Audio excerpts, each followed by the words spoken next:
The night the fire took his shop, Ethan Cole stood across the street with ash settling on his shoes and smoke burning his eyes. But it wasn't the flames that broke him. It was the sound of laughter. Somewhere behind him, people whispered. Others didn't bother lowering their voices. One man laughed and said, "Guess that poor guy's done now." Someone else replied, "He never belonged here anyway." Ethan said nothing. He just stood there, watching the only thing he had ever built disappear. That shop wasn't just a business. It was his proof that he mattered.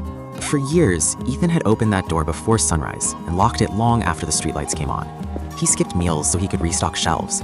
He wore the same clothes until they thinned, because every extra dollar went back into that tiny space. But no matter how hard he worked, it was never enough for them. They mocked his prices. They mocked his silence. They mocked his poverty.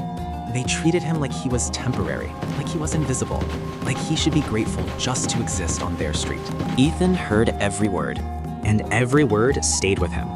The fire didn't just take his shop. It took his future, or so they thought.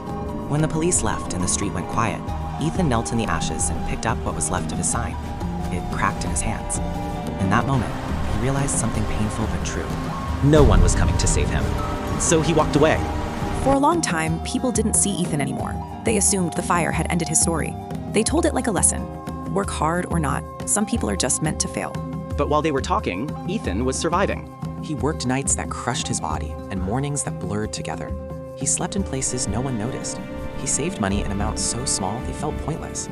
And when he was exhausted, when quitting felt easier, he remembered the laughter. Not with anger, with focus. Ethan started learning, quietly, how ownership works, how land outlives opinions, how power rarely announces itself. Years passed. The same businesses stayed. The same arrogance. The same belief that they were untouchable. Then one morning, envelopes appeared on their doors. Legal notices. Ownership changes. New management. Confusion spread, fear followed. And then Ethan came back.